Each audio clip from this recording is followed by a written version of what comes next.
என் கணவர் நிறைஞ்ச ஆரோக்கியத்தோடையும் நீண்ட ஆயுளோடையும் 100 வருஷத்துக்கு வாழணும்.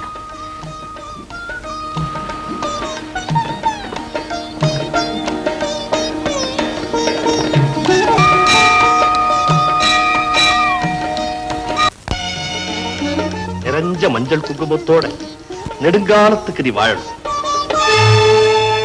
எழுந்திருப்பா.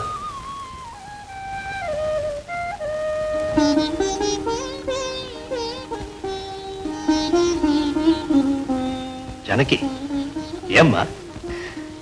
நம்ம கல்யாணத்துக்கு அப்புறம் முதல் தாலி நோம்பு இல்லையா? அதோட உங்க அருளும் ஆசீர்வாதமும் கிடைச்சதால ஏற்பட்ட ஆனந்தம். வரம்மா. வாங்க.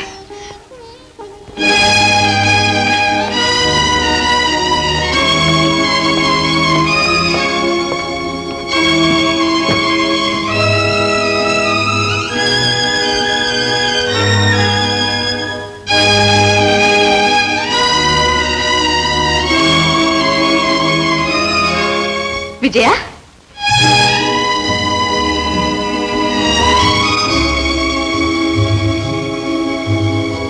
என்னம்மா இன்னைக்கு? அக்கா, இன்னைக்குதான் முதலா நான் கோர்ட்ல வாதாட போறேன். நீயா? ஏக்கா அப்படி கேக்குற?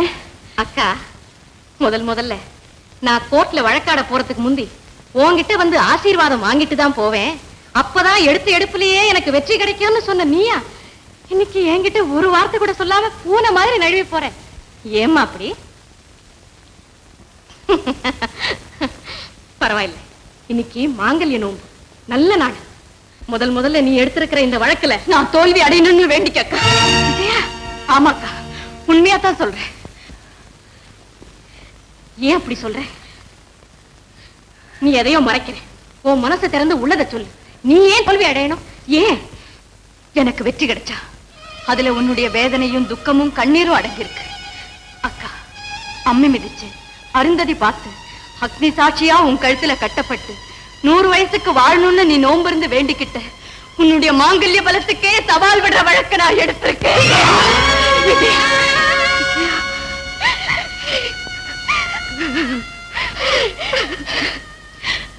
அக்கா, ஒரு நிரபராதியை விடுதலை செய்யறதுக்கும் அந்த விடுதலைக்காக உண்மை குற்றவாளியான உன் கணவருக்கு தண்டனை வாங்கி கொடுக்கிறதுக்கு தான் இன்னைக்கு நான் வழக்காட போறேன்.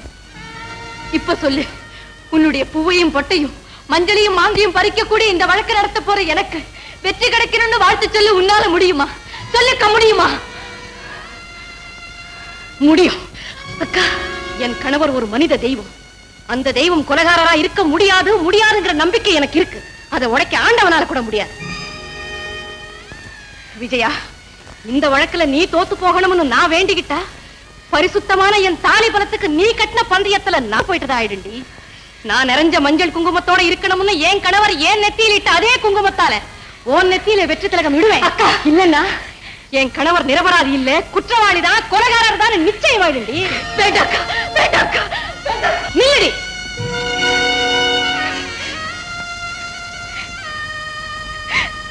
அக்கா, நான் உன்னை வளர்த்து ஆளாக்கி வக்கீலுக்கு படிக்க வச்சதுக்கு நீ எனக்கு நன்றி கடன் பட்டிருந்தா ஆசீர்வாதம் வாங்காம இந்த இடத்தை விட்டு போகவே கூடாது. என் மேல ஆன. அக்கா, விஜயா, நீதியின் வெற்றியில உனக்கு எவ்வளவு நம்பிக்கை இருக்குதோ அதே மாதிரி என் தாலியின் பலத்துல எனக்கும் அவ்வளவு நம்பிக்கை இருக்குது. நீதிக்கும் தாலிக்கும் ஏற்பட்ட இந்த போராட்டத்துல வெற்றி அடைய போறது நீயா இல்ல நானான்னு பாத்துருவோம். நீ நீதிக்கே போராடு. எழுது.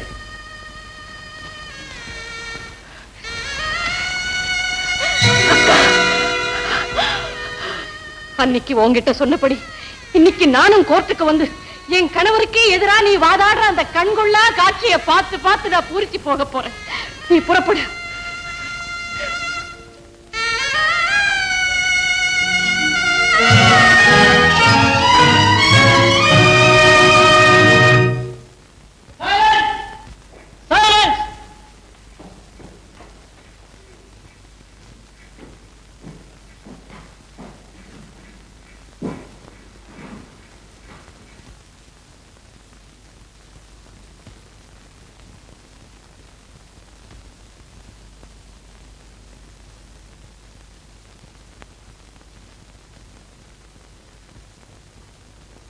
1967 வருடம் ஜூன் மாதம் 4ஆம் தேதி மாலை 4 மணி அளவில் கே ராகவன் என்ற பெயருள்ள நீர் திட்டமிட்டு சோபா என்ற பெண்ணை கொலை செய்வதற்காக கடத்திச் சென்றதாகவும் அவள் கழுத்தில் துணியை போட்டு இறுக்கி கொலை செய்ததாகவும் குற்றம் சாட்டப்பட்டிருக்கிறீர்.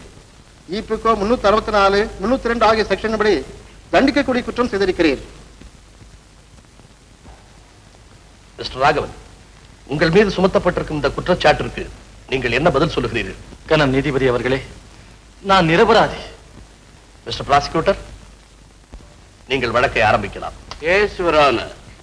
எஸ்கியூஸ் மீ யுவர் ஆனர், இந்த வழக்கை தாங்கள் விசாரிப்பதை நான் ஆட்சேபிக்க வேண்டிய நிலையில் இருப்பதை வருத்தத்துடன் தெரிவித்துக் கொள்கிறேன். காரணம்? I am sorry your honour, இந்த கொலை வழக்கில் தாங்கள் சம்பந்தப்பட்டிருப்பதாக நான் கருதுவதால் தங்களை ஒரு முக்கிய சாட்சியாக விசாரிக்க விரும்புகிறேன். This is court.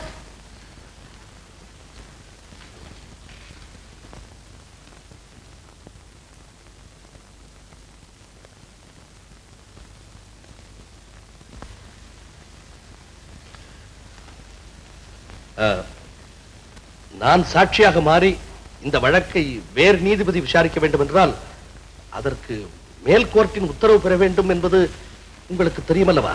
அதற்கு நான் ஏற்கனவே அப்ளிகேஷன் போட்டிருக்கிறேன் யுவர் ஆனர். ஆல் ரைட், வழக்கை 10ஆம் தேதிக்கு ஒத்தி போடுகிறேன். அதற்குள் மேல் கோர்ட்டின் உத்தரவுக்கு ஏற்பாடு செய்யவும்.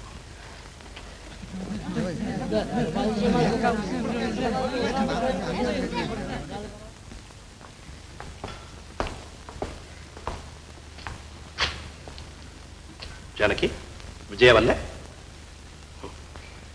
அவளுக்கு நம்ம கூட வர வெக்கமா இருக்கலாம், வேதனையா கூட இருக்கலாம். she is just a child. கோர்ட்டுக்கு வரும்போதுதான் தனித்தனியா வந்தாலும் வீட்டுக்கு போகும்போதாவது சேர்ந்து போகலாம். போய் அவளையும் கூட்டிட்டு வா. போ ஜானகி, போய் கூட்டி. என்னம்மா அது எனக்கு ஒண்ணுமே புரியல. அவர் நீதிபதி மாத்திரம் இல்லம்மா, உங்க அக்காவுடைய கணவர். அவரை போய் வேண்டாமா, எங்களால உங்க குடும்பத்துல எந்த விதமான குழப்பமும் இல்லாமா. ஆமா விஜயா, நாங்க வேற வக்கீல் பாத்துக்கிறோம். ஏன் பானு, நீ கூப்பிட்டா நான் வந்தேன். ராஜு, நீங்க வேண்டான்னு சொன்னாலும் நான் விட போறதில்லை. நான் வழக்காடுறது உங்களுக்காக இல்லை, நீதிக்காக. நீதிக்கு முன்னால குடும்பமாவது குழப்பமாவது எல்லாம் அப்புறம் விளக்கமா சொல்றேன். விஜயா அக்கா, உனக்காக அவர் காத்துக்கிட்டு இருக்காருமா. வா, வீட்டுக்கு போலாம்.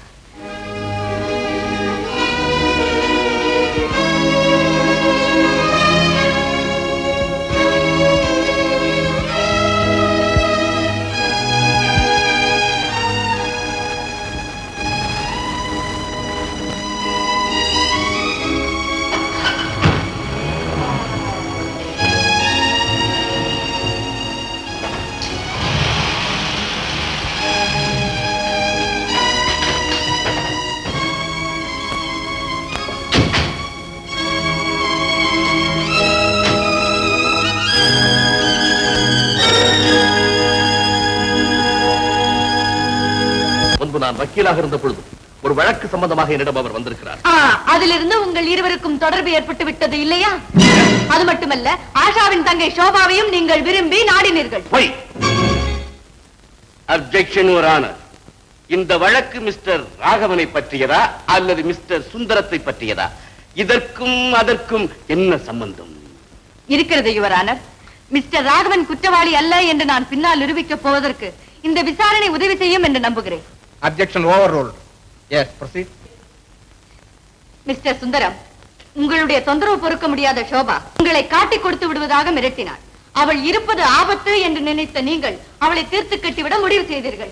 கடத்தி சென்றீர்கள் குறிப்பிட்ட இடத்திற்கு. கைரேகை பதியாதபடி கழுத்தில் துணியை போட்டு இறுக்கி. ஆமாம், சோபாவை கொலை செய்தது நீங்கள் தான்.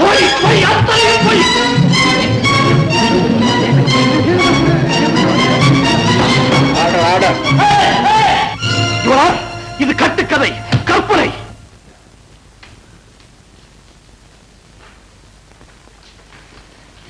இந்த போட்டோவில் ஆஷா சோபாவுக்கு மத்தியில் தாங்கள் இருப்பது கூட பொய்யா?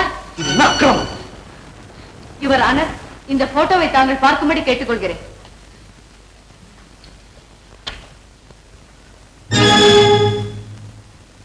எஸ், இது மிஸ்டர் சுந்தரம் தான். யுவர் ஆனர், இதெல்லாம் ஏற்கனவே திட்டமிட்டு ஜோடிக்கப்பட்டிருக்கிறது. சோபா கொலை செய்யப்பட்டதாக கூறப்படும் ஜூன் மாதம் 4ஆம் தேதி மாலை 4 மணிக்கு கோர்ட்டிலிருந்து வீட்டுக்கு செல்லும் பொழுது ஜட்ஜ் மிஸ்டர் சிவராமனை என் காரில் அழைத்து சென்றேன். அவரை அவர் வீட்டில் விட்டுவிட்டு பிறகுதான் என் வீட்டிற்கு நான் சென்றிருக்கிறேன். இதை ஏன் இவ்வளவு குறிப்பாகவும் ஞாபகமாகவும் சொல்லுகிறேன் என்றால், அன்றுதான் என் திருமணத்திற்கு தேதி நிச்சயிக்கப்பட்டது. இதை என் டைரியில் குறித்து வைத்திருக்கிறேன். யுவர் ஆனர், இந்த கொலை வழக்கில் வீணாக என்னை சம்பந்தப்படுத்தி நீதிபதி ஸ்தானத்திலிருந்து என்னை இறக்கி சாட்சியாக விசாரிக்க வேண்டும் என்று சொல்லிவிட்டு கொலை குற்றத்தையே சாட்டி என் குடும்ப கௌரவத்திற்கும் சமூக அந்தஸ்திற்கும் களங்கம் விளைவித்ததற்காக மிஸ் விஜயா மீது நான் மான நஷ்ட வழக்கு போட போகிறேன். அதற்கு முன்பே நான் உங்களை குற்றவாளி கூண்டிலே நிறுத்தப் போகிறேன். குற்றவாளி ராகவனை பற்றி இந்த கொலை வழக்கு டிஃபென்ஸ் தரப்பு குறுக்கு விசாரணையினால் திசை மாறி செல்கிறது. தேவையில்லாத இந்த விசாரணையை கோர்ட்டாரின் குறிப்பிலிருந்து நீக்கிவிடும்படி கேட்டுக்கொள்கிறேன். நான் எங்கே குறிப்பு எழுதி கொண்டிருக்கிறேன்? இல்லையே.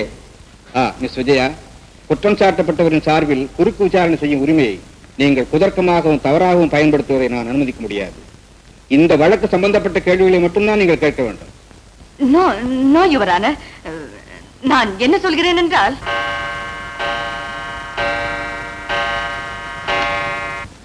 வழக்கை வெள்ளிக்கிழமைக்கு ஒத்தி வைக்கிறேன்.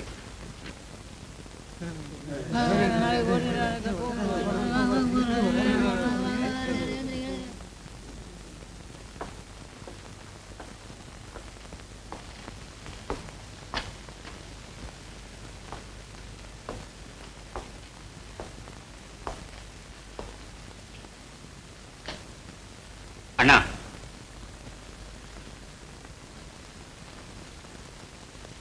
என்ன சங்கர், இறஞ்ச கோர்ட்ல நீங்க தான் கொலைகாரன்னு சொல்லி நீதிபதி ஸ்தானத்திலிருந்தே விஜயா உங்களை இறக்கினாலே, நீங்க ஏன் மறுப்பு சொல்லல? சங்கர், நீயா இந்த கேள்வியை கேட்கிற? நான் தான் கேட்கணும். ஏன் தெரியுமா, ஒருத்தன் ஒரு பெண்ணை கழுத்தை நெரிச்சு கொன்னத தன் கண்ணாலேயே பார்த்தா விஜயா ஏற்கனவே என்கிட்ட சொல்லி இருக்க.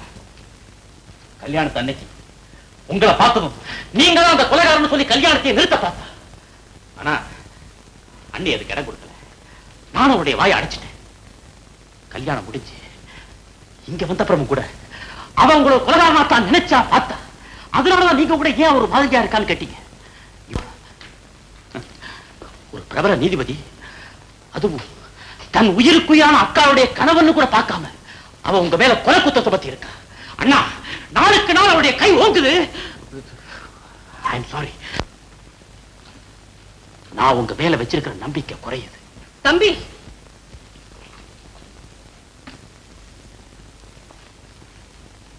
நீங்களுமா உங்க அண்ணன் மேல சந்தேகப்பட ஆரம்பிச்சிட்டீங்க. அண்ணி, நான் சொல்றேன், என் கணவர் நீதிபதிங்கிறது எவ்வளவு உண்மையோ அவ்வளவு உண்மை அவர் நிரபராதிங்கிறதும். ஏன் தம்பி, அவரோட குடும்பம் நடத்துற இந்த கொஞ்ச நாள்ல நான் அவரை பத்தி தெரிஞ்சுக்கிட்டதுல பாதி கூட இத்தனை வருஷமா அவர் பக்கத்துல இருக்கிற உங்களால தெரிஞ்சுக்க முடியலன்னா இந்த கொடுமைக்கு நான் என்ன செய்ய? அண்ணே, இட்ஸ் ஆல் ரைட். ஐ சே ஜானகி, நான் கொஞ்சம் வெளியே போயிட்டு வந்துடுறேன். இருங்க, காபி சாப்பிட்டு போங்க. தம்பி, நீ சாப்பிடுப்பா.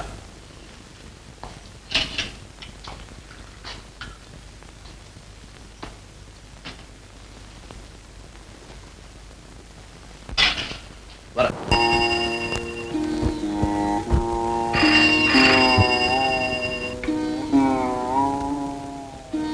ஹலோ, நான் பானு பேசுறேன். நீங்க யாரு? ஆஷா. ஆமா பானு, ஒரு சந்தோஷமான செய்தி. என் தங்கச்சியை கொலை செஞ்சது உங்க புருஷன் இல்லைங்கிறது எனக்கு இப்பதான் தெரிஞ்சது.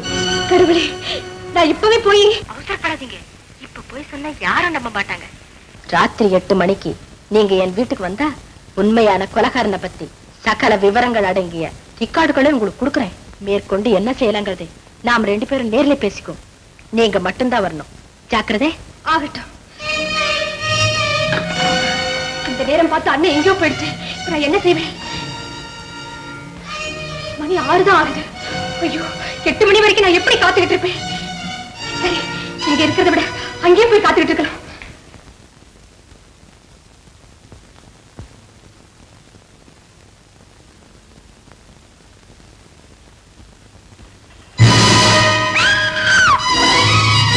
இனி அவளை விட்டு வச்சா நமக்கு சாபம்.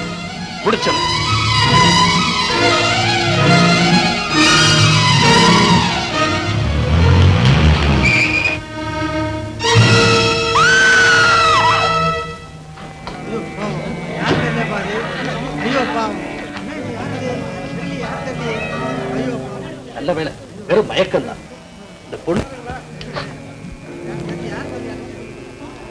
விலாசம் இருக்குது, நானே கொண்டு போய் விட்டுறேன்.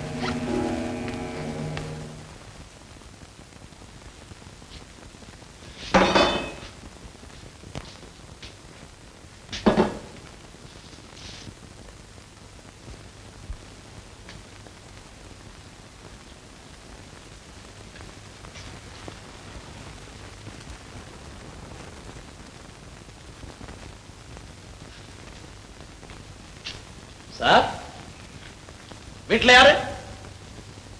யாரையும் காணமே.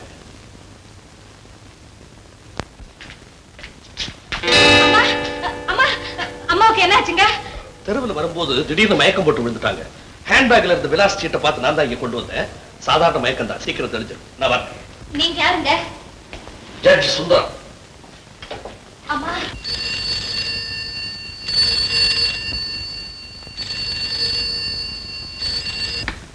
ஹலோ, நான் வேலைக்காரி அலமையில பேசுறேன்.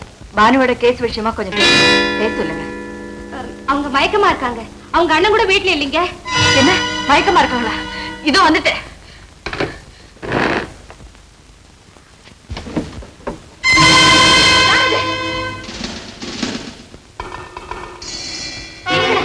இன்னும் போகலையா? ஏன் கதவு பண்ணீங்க?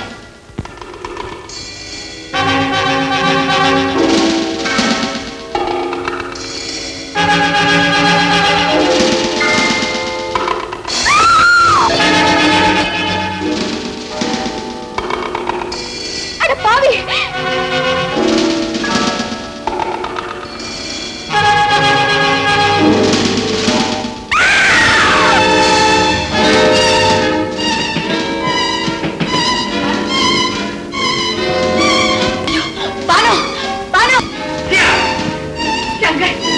உங்க அண்ணா வந்து பாருங்க.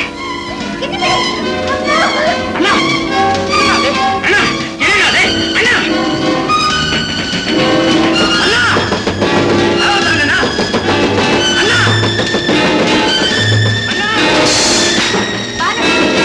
கதவை திறங்க.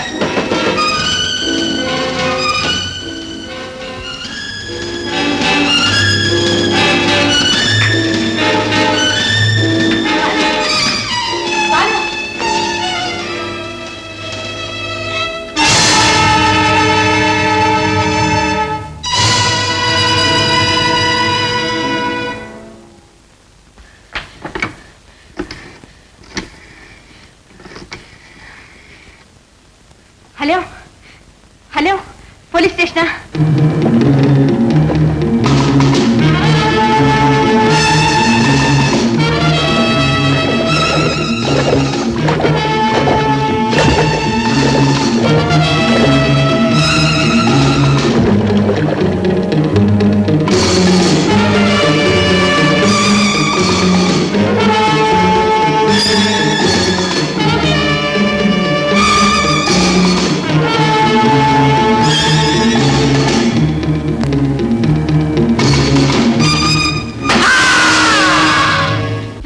என் தங்கச்சி போயிட்டாமா, என் பானுவே போயிட்டாமா.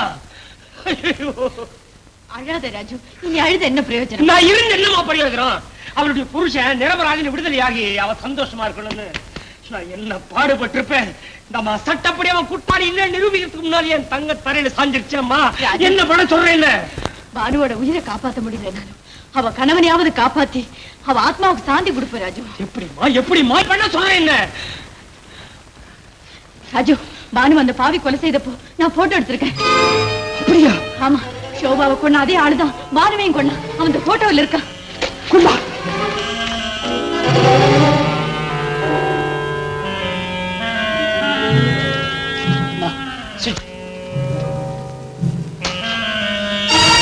என்னம்மா அது?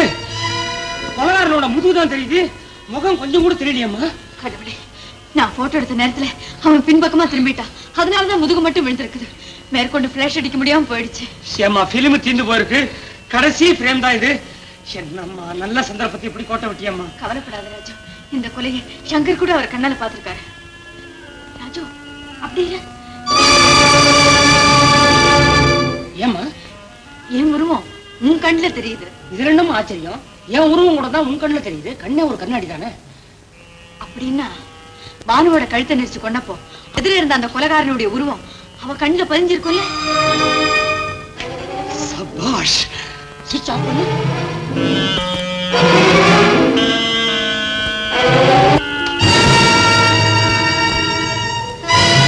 என்னம்மா அது?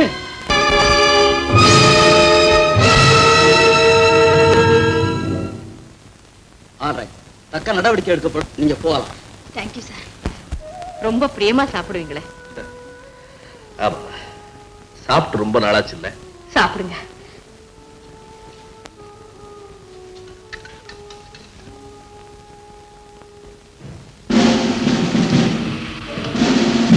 Good morning mister Sundaram.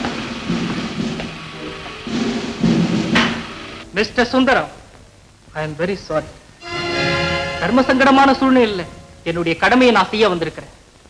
Sofa, Banu, வேலைக்காரி அலமேலு ஆகியோர் கொலை செய்யப்பட்ட சம்பந்தமாக உங்களை நான் அரெஸ்ட் பண்றேன்.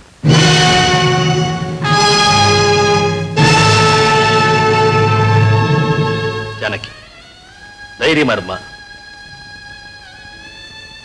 விஜயா, அக்காவுக்கு ஆறுதல் சொல்லுமா.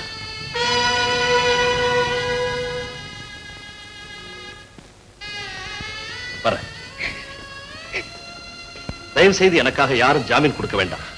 நானே பார்த்துக்கிறேன். தம்பிகிட்ட சொல்லுங்க. Be happy.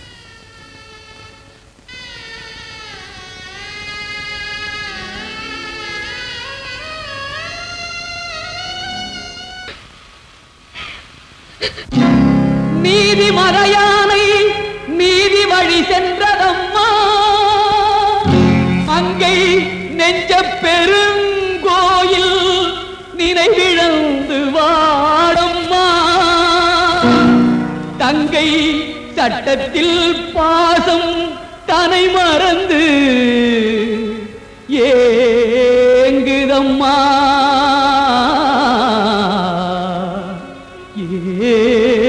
ஏங்குதம்மா.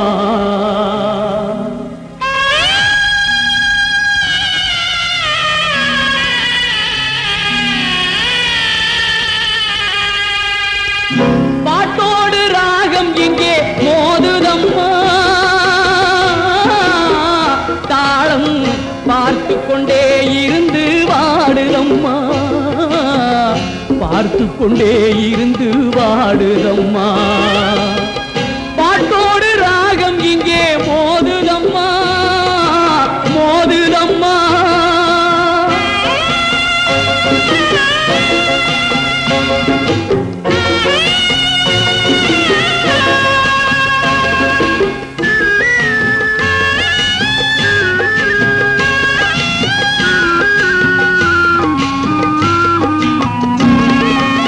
ஒரு தாயின் மக்களுக்கு ஒன்றே உறவை மறக்க வைக்கும் நீதியின் முத்தம். ஒரு தாயின் மக்களுக்கு ஒன்றே ரத்தம், அந்த உறவை மறக்க வைக்கும் நீதியின் முத்தம். தாலிக்கும் தர்மத்துக்கும் பகைமையா, தாலிக்கும் தர்மத்துக்கும் பகைமையா, குல தர்மமே சட்டத்துக்கு அடிமையா. பாட்டோடு ராகம் இங்கே மோதுதம்மா, மோதுதம்மா.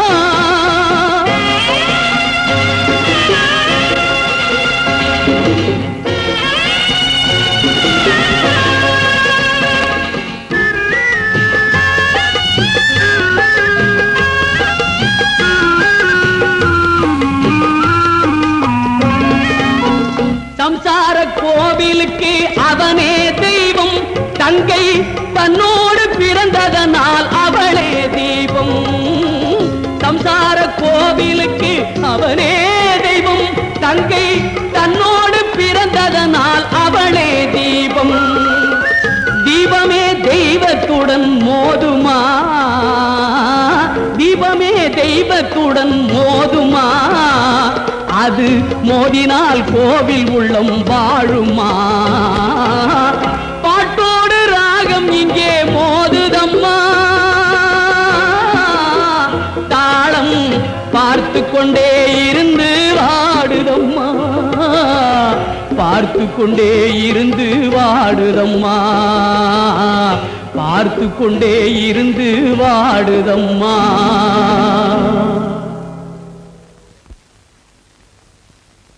Mister Raghavan, criminal procedure code 494 section படி அரசாங்க வக்கீல் இந்த வழக்கை வாபஸ் செய்து கொள்ள விரும்பி கோர்ட்டாரின் சம்மதம் கேட்டு மனு செய்திருக்கிறார். அந்த மனுவை நான் ஏற்றுக்கொண்டு உம்மை விடுதலை செய்கிறேன்.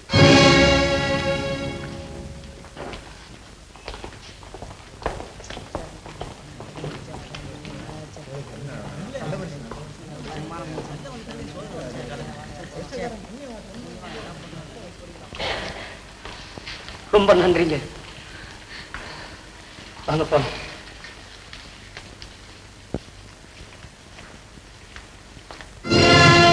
குற்றம் சாட்டப்பட்டிருக்கும் மிஸ்டர் சுந்தரம் என்கிற நீர் ஒரே சமயத்தில் இரட்டை கொலைகள் செய்து இபிகோ 302 செக்ஷன் படி கடுமையாக தண்டிக்கப்படுகிற அளவுக்கு கொடுமையான குற்றங்கள் புரிந்திருக்கிறீர்கள். மிஸ்டர் சுந்தரம், நீங்கள் என்ன சொல்லுகிறீர்கள்? நான் ஒரு குற்றமும் செய்யாதவன். யுவர் ஆனர், இந்த வழக்கில் எனக்காக நானே வாதாடுவதற்கு வாய்ப்பளித்ததற்கு என் நன்றியை தெரிவித்துக் கொள்கிறேன். ஆல்ரைட்.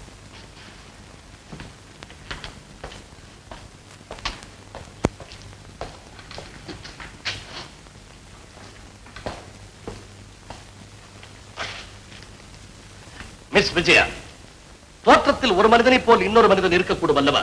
அப்படி என்றால் குரலும் ஒரே மாதிரியாகவா இருக்கும்? நீங்கள் விகட கச்சேரி கேட்டதில்லையா? பறவைகள், பிராணிகள், மனிதர்கள் இப்படி பல சப்தங்களை விகடக்கவை உண்டாக்கி காட்டுவாரே, அதே போல் என் தோற்றத்தில் இருக்கும் அந்த போலி மனிதன் என் குரலை கேட்டு பேசி பேசி பழகி பயிற்சி பெற்றிருக்கிறான் என்று நான் கூறுகிறேன். இதை நீங்கள் மறுக்கிறீர்களா?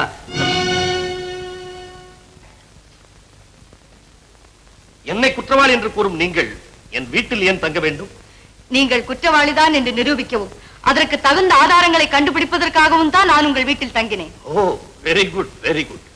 அதற்கட்டும், பானுவை நான் ஏன் கொலை செய்ய வேண்டும்? பானு உங்களை ஆஷாவுடன் பார்த்திருக்கலாம்.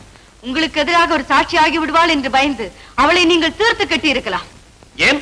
நீங்கள் கூடத்தான் என்னை ஆஷாவின் வீட்டில் பார்த்ததாக சொன்னீர்கள். இவ்வளவுக்கும் நீங்கள் என் வீட்டிலேயே இருந்திருக்கிறீர்கள். உங்களை மட்டும் நான் ஏன் கொலை செய்யவில்லை? நீங்கள் முயன்றிருக்கலாம். தர்மம் தடையாயிருந்து என்னை காப்பாற்றி இருக்கலாம். உங்களை காப்பாற்றிய அதே தர்மம் நிரபராதியான என்னையும் நிச்சயம் காப்பாற்றும் என்ற நம்பிக்கை எனக்கு இருக்கிறது. அப்படி சொல்லுங்க, நல்லா சொல்லுங்க. தர்ம தேவதை என் தாலியை காப்பாற்றியே தீருவா. Order, order. யுவர் ஆனர், இது என்ன கோர்ட்டா? இங்கு நடப்பது கொலை வழக்கா இல்லை குடும்ப விவகாரமா? இனி பார்வையாளர்கள் கோர்ட் நடவடிக்கையில் குறுக்கிட்டால் உடனே வெளியே அனுப்பப்படுவார்கள்.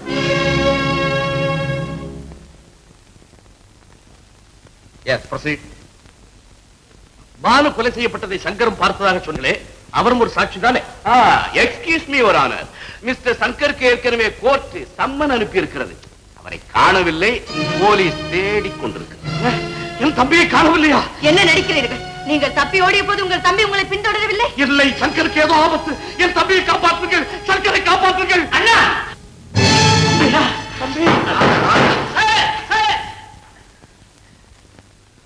ஓ, பிறகு அந்த ஆள் வழியில் குறுக்கிட்ட ஆற்றில் இறங்கி மளமளவென்று நீந்த ஆரம்பித்தான். அப்போதுதான் அவன் நிச்சயமாக என் அண்ணன் இல்லை, வேறு ஒரு ஆள் என்ற முடிவுக்கு வந்தேன். எப்படி? என் அண்ணனுக்கு நீந்த தெரியாது. அது மட்டுமல்ல, அவன் என்னை அடித்து மயக்கம் அடையும்படி செய்து விட்டான். என் அண்ணாதான் தாயாகவும் தந்தையாகவும் இருந்து என்னை பாசத்துடன் வளர்த்து பாதுகாத்தார். Yes, proceed. யுவர் ஆனர், என் அண்ணா பனித்துளியைப் போல் பரிசுத்தமானவர். என் அண்ணா தர்மரைப் போல் நீதியும் நேர்மையும் நிறைந்தவர். அப்படிப்பட்ட என் அருமை அண்ணாவுக்கு இப்படிப்பட்ட ஒரு நிலைமை ஏற்படும் என்று நான் நினைக்கவே இல்லை, நினைக்கவே இல்லை.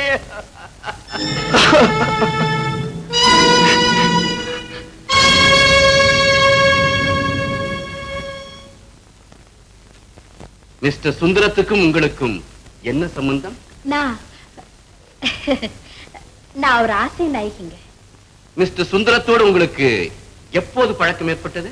அவர் வக்கீலா இருந்தப்போ ஒரு கேஸ் விஷயமா நான் அவர் வீட்டுக்கு போனேங்க.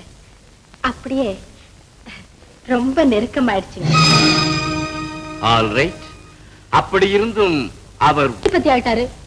என்ன கட்டிட்ட கேவலம்னு சொல்லி எங்கேயோ இருந்த கிராமத்து பெண்ணு கட்டிட்டு வந்துட்டாருங்க. இவ்வளவு செஞ்சுட்டு இந்த கொலைகளை செய்திருக்கிறார். பயங்கரமான சமூக விரோதி. ஆகவே ஈபிகோ 2வது செக்ஷன் படி உயர்ந்தபட்ச தண்டனையான மரண தண்டனை அளித்து இத்தகைய தீய சக்திகள் சமூகத்தில் மேலும் பரவாமல் செய்ய வேண்டும் என்று கேட்டுக்கொள்கிறேன். பிறகு வீதியில் மயங்கி விழுந்த அந்த பெண்ணை நான் தான் அவருடைய வீட்டுக்கு கொண்டு போனேன். அப்பொழுதுதான் என் கைரேகை அந்த பெண் மீது பதிந்திருக்க வேண்டும். அதை வைத்துக் கொண்டு என்னை குற்றவாளி என்று முடிவு கட்டுவிட்டனர். யுவர் ஆனர், மீண்டும் கூறுகிறேன், நான் நிரபராதி. கனம் கோர்ட்டார் அவர்கள் என்னை விடுதலை செய்யும்படி கேட்டுக் கொள்கிறேன். இந்த வழக்கில் திங்கட்கிழமை தீர்ப்பு வழங்கப்படும். 3 கொலைகள் செய்திருக்கார். எங்க தப்புறது? நிச்சயம் தூக்கு தண்டனை தான்.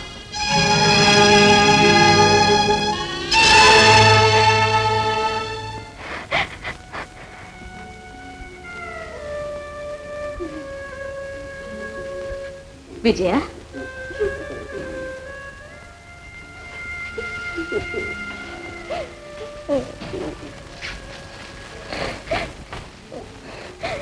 விஜயா,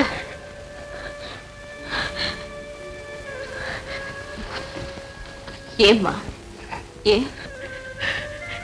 அக்கா மரத்தோட ஒரு துண்டு எடுத்து கோடாரிக்கு காம்பா போட்டு அந்த மரத்தையே வெட்டி வீழ்த்துறது மாதிரி நீ என்ன வக்கீலுக்கு படிக்க வச்சதின் பலன் உன் வாழ்வுக்கே நான் பரீட்சை வச்சுட்டேனே.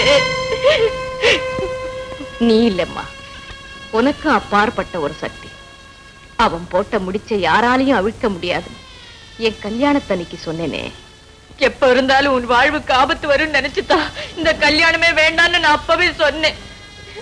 என் தாலியின் பலன் எதுவா இருந்தாலும் அதை அனுபவிக்க தயாரா இருக்கேன்னு நானும் அப்பவே சொன்னேனே. அதே தாமா இப்பவும் சொல்றேன். அக்கா, ஒருவேளை உன் கணவருக்கு விரோதமா தீர்ப்பு சொல்லிட்டா அதுக்கப்புறம் உன் முகத்துல நான் எப்படி விழிப்பேன்? அந்த கோலத்தை என் கண்ணால பாக்குறதுக்கு முந்தி இந்த இடத்தை விட்டு நான் போயிடுறேன்.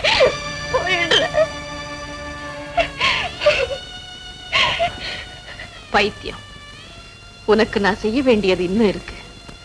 விஜயா, சின்ன வயசுல பொம்மை கல்யாணம் நடத்தி உனக்கு வேடிக்கை காட்டுவேனே.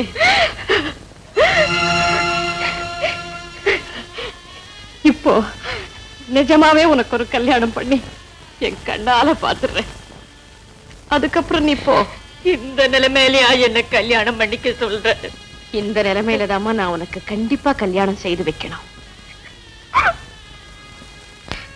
அதுக்கப்புறம் நீ கல்யாணம் செய்துகிட்டு உன் புருஷனோட என்கிட்ட ஆசீர்வாதம் வாங்க வரும்போது நான் பட்ட மரமா நின்னா நல்லா இருக்குமா? அக்கா, அதனாலதான் இப்பவே வேண்டாக்கா, இந்த பாவிக்கு கல்யாணம் ஒரு கேடா. வேண்டாக்கா, என்ன மன்னிச்சிடு, மன்னிச்சிடு. தங்கச்சி, நீ என் வயத்துல பிறக்காத ஒரு குறைதான். இவ்வளவு காலமா இல்லைன்னாலும் இப்ப சொல்றேன், நான் உனக்கு அக்கா இல்லை, அம்மா. உனக்கு ஒரு குடும்ப வாழ்க்கையை அமைச்சு கொடுத்துட்டு போயணுங்கிறதுதான் உன்னுடைய தாயின் கடைசி ஆசை. அதை நிறைவேற்ற உனக்கு இஷ்டம் இல்லைன்னா அப்புறம் நான் என்ன சொல்றது?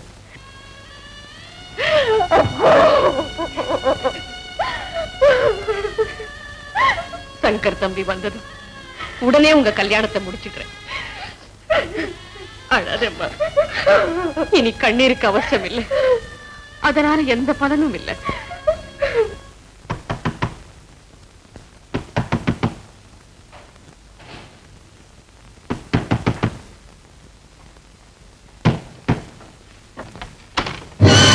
நீங்களா?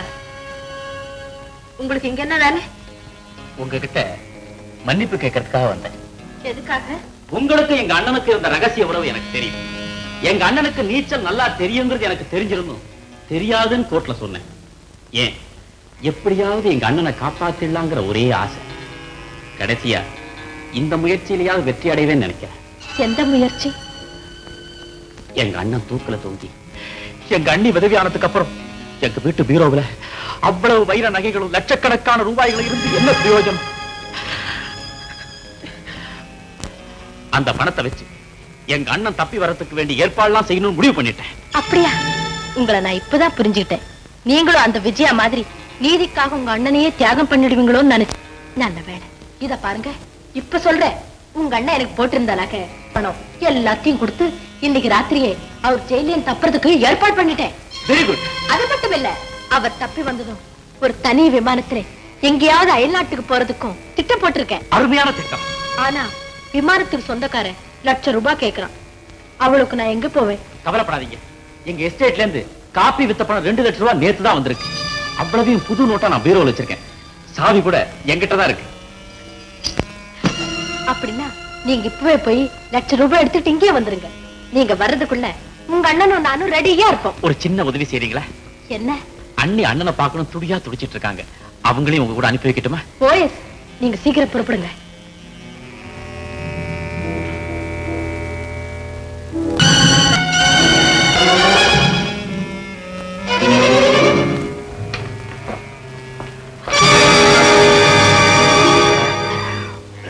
நீயா? ஏ, என்னை எதிர்பார்க்கலையா? அது வந்து நீங்க எப்படி இங்க வந்தீங்க? என்ன ஜானகி, தம்பி உங்ககிட்ட சொல்லல? நான் ஜெயில இருந்து தப்பி வர்றதுக்கே அவன் தான் உதவி செய்தான். நீங்க ஜெயில இருந்து தப்பி வர்றதுக்கு உங்க தம்பியே உதவி செய்தாரா? அது மட்டும் இல்ல, நீ நானும் தனியா ஒரு பிளேன்ல யாருக்கும் தெரியாம எங்கேயாவது ஒரு அயல்நாட்டுல போய் தலைமரமா வாழறதுக்கு அவன் தான் ஏற்பாடு செய்திருக்கான். இன்னும் அவன் வரல. ஃபூல், என்ன வர சொல்லிட்டு அவர் கிடக்குறார். நீங்க யாருங்கிறத மறந்துட்டீங்களா? நீங்க ஒரு சாதாரண மனிதர் இல்ல. கடவுளுக்கு அடுத்த இடத்தை உங்களுக்கு கொடுத்திருக்காங்க. சட்டத்தினால சமூகத்தை பாதுகாக்க வேண்டிய நீங்க ஜெயில இருந்து தப்பி வந்திருக்கீங்க. இது கேவலம் இல்ல. காவல்காரனே தோட்டத்துல திருடின கதையா உங்க வீட்லயே நீங்க திருடுறீங்களே, இது நியாயமா? ஜானகி, என்ன இது? எப்படிப்பட்ட நிலையில் நான் இருக்கிறேன்? ஒவ்வொரு நிமிஷம் உயிரோட போராடிட்டு இருக்கேன். அதே மாதிரி ஒரு பக்கம் என் தாலி பாக்கியத்தோடையும் இன்னொரு பக்கம் என் தங்கச்சியோடையும் நான் போராடிக்கிட்டு இருக்கேன். நீங்க ஒரு கொலைகாரர் நம்ம கல்யாணத்தனிக்கே என் தங்கச்சி சொன்னா. அதுல இருந்து இந்த நிமிஷம் வரைக்கும் என் கணவர் நிரபராதி நேர்மையானவர்னு சொல்லி சொல்லி என் தங்கச்சியோட தர்ம யுத்தம் நடத்திக்கிட்டு இருக்கேன். இப்போ நீங்க ஜெயில இருந்து தப்பி வந்தது அவளுக்கு தெரிஞ்சு போச்சுன்னா என்ன பார்த்து என்ன கேட்பா? அவ கேட்கறானோ இல்லையோ, நான் கேட்கிறேன். நீங்க கொலை செய்யலன்னா ஏன் ஜெயில இருந்து தப்பி வந்தீங்க? ஏன்? நான் உங்க சரீரத்துல பாதி, உயிர்ல பாதி. என்கிட்டயாவது இப்பவாவது உண்மையை சொல்லுங்க. நீங்க குற்றவாளி தானா, கொலைகாரர் தானா? சொல்லுங்க. ஆமா, நான் கொலைகாரனே தான்.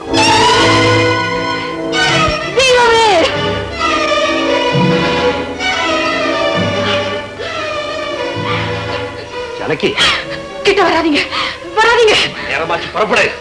மாட்டேன், நானும் வரமாட்டேன், உங்களையும் போக விட மாட்டேன். நீங்க ஜெயில இருந்து தப்பி வந்துட்டீங்க, ஆனா இங்க இருந்து தப்ப முடியாது. நீங்க நிரபராதின்னு தான் இவ்வளவு நாளா நினைச்சுக்கிட்டு இருந்தேன், நம்பிக்கிட்டு இருந்தேன். அந்த நம்பிக்கையை நாசமாக்கிட்டீங்க. ஏற்கனவே 3 உயிர்களை கொன்ன நீங்க இப்ப நீதியே கொலை செய்யறதுக்கு நிச்சயமா நான் இடம் கொடுக்க மாட்டேன். நீங்க என்னுடைய கணவர்ங்கிற சுயநலத்துக்காக இப்படிப்பட்ட ஒரு குற்றவாளியை சமூகத்துல விட்டு வைக்கிறதே பாவம். இப்ப நீங்க போலீஸ் சரணடைய போறீங்களா, இல்ல நான் போன் பண்ணிட்டுமா? அக்கா, உன் கணவர் மட்டும்தான் குற்றவாளின்னு நான் சொன்னேன். இப்ப அண்ணன் தம்பி 2 பேருமே கெட்டவங்கன்னு புரிஞ்சு போச்சு. உன் கணவர் எப்படிப்பட்டவர்னு கடவுளே உன் கண்ணுக்கு நேரா காட்டிட்டாரு. இப்போ நீங்களா போலீஸ்ல சரணடைறீங்களா, இல்ல நான் போன் பண்ணட்டுமா? நான் போன் பண்றேன். ரோஹி, நீ தாண்டி எனக்கு யமன். அவனை தராதீங்க. விடு, என்ன விடு.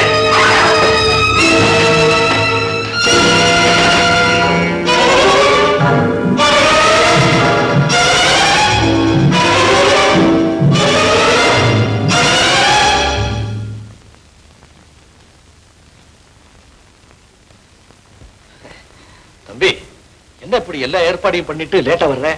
உங்க அண்ணி என்ன நம்பவே மாட்டேங்குது. அண்ணி மட்டுமா? என்ன சொல்ற? சொல்லல, கேக்குறேன். நீ யாரு? அண்ணன்டா. பாக்குறதுக்கு அப்படிதான் இருக்குது. நீ யாருங்கிறது சொல்லு. சொல்லு. சொல்ல மாட்டேன்? சொல்லு.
உண்மையை சொல்லு.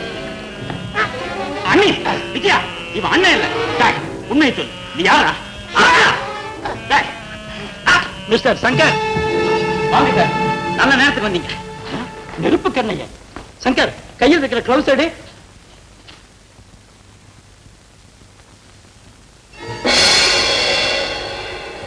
சார், இவன் உங்களுக்கு ஏற்கனவே தெரியுமா? நல்லா தெரியும். இவன் ஒரு பழைய கேடி. ஒரு கேஸ் விஷயமா இவனை பல இடங்கள்ல தேடிக்கிட்டே இருந்தோம், கிடைக்கவே இல்லை. கடைசியில ஒரு வீட்டுல பதுங்கி இருக்கிறதா கேள்விப்பட்டு அப்படியே போய் அந்த வீட்டை சூழ்ந்துகிட்டான். இதைய தெரிஞ்சு அந்த வீட்டுக்கு இவனை நெருப்ப வச்சு காதலியோட தப்பிச்சு ஓடிட்டான். அப்ப ஏற்பட்ட காயம்தான் இது. அதனாலதான் இவனை நெருப்பு கண்ணைன்னு சொல்றீங்களா? ஆமா, தன்னை போலீஸுக்கு யாருன்னு தெரியாம இருக்கணுங்கிறதுக்காகத்தான் உங்க அண்ணன் மாதிரி ரப்பர் மாஸ்க போட்டு இதே ஊர்ல இருந்து நம்ம எல்லாரையும் ஏமாத்திட்டே இருந்திருக்கிறான். இதுக்கெல்லாம் காரணமா இருந்திருக்கிறான். இவனை எப்படி இங்க பிடிக்க முடிஞ்சது? இவன் மேல சந்தேகப்பட்டு இவனை பிடிக்கணுங்கிறதுக்காக ஆஷா கிட்ட போலி நாடகம் ஆடிட்டு அவ வீட்டை விட்டு வெளியில வந்தேன். அப்போ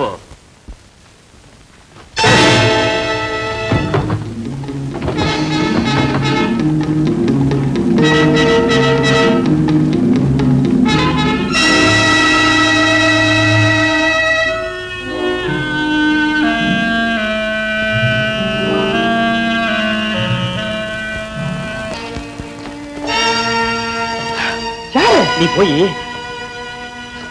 சைக்கிள் எடுத்துட்டு போ. இதுதான் நடந்தது. ஆமா, சங்கர் சொன்னபடி நான் போலீஸ் ஸ்டேஷன்ல போய் சொன்னேன். அவங்களும் ஆஷாவை அரெஸ்ட் பண்ணி கொண்டு வந்துட்டாங்க. டேய் டபுள் பாவி, காட்ட முஞ்சாடாது திருப்பிடாத்த. இந்தடா, ஒரே மாதிரி ரெண்டு மூஞ்சியை படைச்சா இடங்கள் ஏற்படும் சொல்லித்தாண்டா ஆண்டவன் வேற வேற மூஞ்சியா படைச்சிருக்காரு. இப்ப என்னையே எடுத்துக்க, என்ன மாதிரி இன்னொரு மூஞ்சி இருந்தா என் பொல பிறடா வருது. ஏன்டா இப்படி செஞ்ச? நல்லா இருந்த எதுவோ அதை நீ தைரியமாக சொல்லலாம். நான் ஒரு பழைய கேடி. ஜெயில இருந்த ஒரு நாள் ராத்திரி தப்பிச்சுக்கிட்டேன். போலீஸ்காரங்க துரத்திக்கிட்டே வந்தாங்க. ஏதோ ஒரு வீட்டுக்குள்ளார நுழைஞ்சேன். அங்கதான் ஆஷா இருந்தா. ஆஷா ஆஷா என்ன காப்பாத்துமா, என்ன காப்பாத்துமா அப்படின்னு கெஞ்சினேன். அடே, உன்னை பார்த்தா சுந்தர மாதிரியா இருக்குதே அப்படின்னா. அதான் அவன் சுந்தரா என்ன மாதிரியா இருக்கிறாங்க. யாரவன்? யாரு? இப்ப ஜட்ஜு முன்ன வக்கீல். ஒரு கொள்ள கேஸ்ல எனக்காக ஆஜராகும்படி அவங்கிட்ட போய் கேட்டேன். என் கேஸ்ல நியாயமான பாயிண்ட்ஸ் இல்லைன்னு எடுத்துக்க மாட்டான்டா. எவ்வளவு பணம் வேணாலும் தர்றேன்னு கேட்கலையே. ஏ, மசிய வலை கூட வீசி பார்த்தேன், மசிய மாட்டான்டா. அதோடைய விட்டா கோர்ட்ல எனக்கு எதிராக சாட்சி சொல்லி எனக்கே தண்டனை வாங்கி கொடுத்து கம்பி எண்ணெய் வச்சு விட்டான். என் வாழ்நாள்ல என்னைக்காவது ஒரு நாள் உன்னை பழி வாங்காம விட மாட்டான்டா. நான் அன்னைக்கு தான் சபதம் எடுத்துக்கிட்டேன். இப்ப அந்த சபதத்தை நிறைவேற்றுறதுக்கு நீ சரியான ஆள் கிடைச்சிருக்கிற. உன்னை வச்சுதான் அந்த பழியை தீர்க்க போற. சம்மதம்னா காப்பாத்துறேன், முடியாதுன்னா காட்டி கொடுத்துருவேன். என்ன சொல்ற? அப்படின்னா சரிதான். இப்ப என்ன கெட்டு போச்சு? போலீஸ்ல இருந்து தப்புறோம், புதுசா ஒரு பொண்ணு கிடைக்குது, சொகுசான வாழ்க்கை கிடைக்குது. ஆல் ரைட், அடிச்சு விடுறான்னு.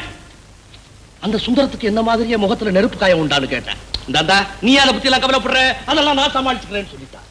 அப்புறம் தான் அந்த சுந்தர முகம் மாதிரியே ரப்பர் மாஸ்க் முகம் மூடி செஞ்சு மாட்டிக்கிட்டேன். கையில இருந்த காயத்தை மறைக்கத்தான் உர மாட்டிக்கிட்டேனே. அதுக்கப்புறம் அந்த சுந்தர மாதிரியே பேச பழகுனேன், நடக்க பழகுனேன், அவன மாதிரியே ட்ரெஸ் எல்லாம் மாட்டிக்கிட்டேன். இப்போ ஐயா ஜட்ஜ் சுந்தரம், பக்கா ஜட்ஜ் சுந்தரம். ஆஷாவை கூட்டிக்கிட்டு ஹோட்டலுக்கு போனேன், நைட் கிளப்புக்கு போனேன், உல்லாச விடுதிக்கு போய் குட்டிச்சு கும்மாளம் போட்டேன். எல்லாரும் நான் தான் ஜட்ஜ் சுந்தரம் நம்பிட்டாங்க. எப்படிங்க ஐயா குடிச்சுக்கிட்டீங்களா? அப்புறம் அந்த ஆஷாவோட தங்கச்சி சோபா இருந்தாலே, குட்டி நல்லா இருப்பா. அவ என்னடானா இந்த ராகவனை காதலிச்சா. ஆனா அந்த ராகவ அவளை காதலிக்கலன்றத அவன் எழுதின லெட்டரை படிச்சு தெரிஞ்சுக்கிட்டேனே. விடுவனா? அவளையும் தொட்டு பார்த்தேன். ஆனா அவ சீரிட்டா. என்கிட்ட அப்படி வாலாட்டின, நீ முகமூடிய மாட்டிக்கிட்டு ஊரை ஏமாத்துறத போலீஸ்ல சொல்லிடுவேன்னா. ஆஹா, ஆபத்து. இவளை விட்டு வச்ச ஆபத்து தீர்த்து கட்டிட வேண்டியதான் முடிவு பண்ணேன். ஆஷா கிட்ட சொன்னேன். அவ என்னடா தங்கச்சி இருந்தா தான் வாழ்க்கை பாழா போயிடுமே தீர்த்து கட்டுனுட்டா. கொல்றதான் கொல்றிய, வீட்டுல ஏன் கொல்ற, வெளியே கொண்டு போய் கொல்லு. ஜட்ஜு சுந்தரத்து மேல படிய போட்டுருவோம்னா திட்டம் போட்டோம். மாஸ்க மாட்டிக்கிட்டேன். குறிப்பிட்ட இடத்துக்கு சோபாவை வர சொல்லி ராகவ எழுதின மாதிரி ஒரு லெட்டர். நான் முன்னாலேயே அங்க போய் காத்திருந்தேன். டைய கலட்டினேன், கழுத்துல மாட்டி இறுக்கி போட்டோமா. ஆனா அந்த அப்பாவி பையன் ராகவ மாட்டிக்கிட்டான். அவனுக்காக வாதாட விஜயா வந்திருக்கலான்னு கேள்விப்பட்டோம். ஆஷா சோபாவோட ஜட்ஜ் சுந்தரம் இருக்கிற மாதிரி ஒரு போட்டோ செட்டப் பண்ணோம். விஜயாவை அந்த போட்டோவை பார்க்கும்படியா செஞ்சோம். விஜயா கையில அந்த போட்டோ சேர்ந்துடுச்சு. ஏத்து விஜயாவுக்கு வெறிய எனக்கு ஜட்ஜ் பதவியில இருந்து. ஆனா கோர்ட்ல சுந்தரம் கை ஏறிடுச்சு, விஜயா கை இறங்கிடுச்சு. மார்வேஷத்துல இருந்து ஆஷா பார்த்துட்டு வந்து என்கிட்ட சொன்னா. உடனே திட்டம் போட்டேன். பானுவுக்கு போன் பண்ணு, சரியா 8 மணிக்கு நம்ம வீட்டுக்கு வர சொல்லி. எதுக்கு ஜட்ஜ் சுந்தரம் மாதிரி இருந்த என்ன பார்த்துட்டு அந்த பானு குழப்பம் அடையட்டுமே. பாவி பொண்ணு 6 மணிக்கா வந்து சேருவா. அந்த நேரம் பார்த்து டிஃபன் சாப்பிட மாஸ்க கழட்டிட்டு நான் நிப்பேன். என்ன பார்த்துட்டு பயந்தவன் வெளியே ஓட, அங்க ஒரிஜினல் ஜட்ஜ் சுந்தரத்தை பார்த்துட்டு நான் நினைச்சு பயந்து மயக்கம் போட்டு விழுக, அவன் தூக்கி அவனை கார்ல போட்டுட்டு அவன் வீட்டுக்கு போனான். தூரத்துல நின்னு பார்த்துக்கிட்டு இருந்தனா அவனுக்கு முன்னாடியே அவன் வீட்டுல போய் ஒளிஞ்சுக்கிட்டு நின்னேன். ஜட்ஜ் சுந்தரம் பானுவை கொண்டாந்து படுக்க வச்சுட்டு போயிட்டான். எப்படி சந்தர்ப்பம்! அறைக்குள்ள போனேன், கதவை தாப்பா போட்டேன். திடீர்னு வேலைக்காரி வந்துட்டா. அட கொஞ்ச நேரம் மயக்கமா கிடக்கட்டுமே கையில கிடத்த பூஞ்சட்டி எடுத்து வீசுனேன். அல்பா இது பொக்குன்னு போயிடுச்சு. பானுவையும் தீத்து கட்டிட்டேன். விஜயா வந்தா, போட்டோ பிடிச்சா, சுந்தரம் தான் கொலகாரன்றதை நிரூபிச்சாச்சு. சங்கர் வந்தா, முகமூடிய காப்பாத்திக்கிறதுக்காக ஓண்டேன். விடாம துரத்திக்கிட்டே வந்தான். பொறுமை இழந்த பின்னால இருந்து ஒரே ஆட்டி. அவ்வளவுதாங்க. கண்ணகன், இப்பொழுது நீர் கொடுத்த ஒப்பு மனசாட்சிக்கு விரோதம் இல்லாம சுய உணர்ச்சியோட சொன்ன சோபா, பானு, அலமேல் ஆகிய மூவரையும் கொலை செய்த குற்றத்திற்காக கண்ணையன் குற்றவாளி என்று தீர்மானித்து அவருக்கு தூக்கு தண்டனை விதிக்கிறார். அவருக்கு உடந்தையாக இருந்து கொலைக்கு சதித்திட்டம் போட்ட குற்றத்திற்காக ஆசாவும் குற்றவாளி என்று தீர்மானித்து ஆயுள் தண்டனை விதிக்கிறேன்.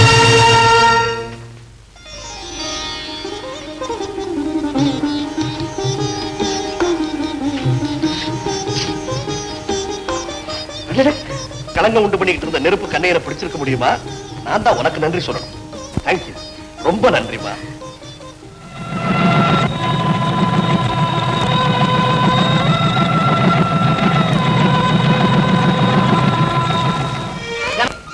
கொழுந்தியால் உங்களை குற்றவாளி என்று சொன்னதற்காக வருந்த வேண்டாம் என்று நண்பர்கள் சார்பில் நான் ஆஜராகி கேட்டுக் கொள்கிறேன். விஜயா அப்படி சந்தேகப்பட்டிருக்காவிட்டால் உங்கள் மாதிரியே இருந்த உண்மை குற்றவாளி அகப்பட்டிருக்க மாட்டேன். எல்லாம் நன்மைக்கு.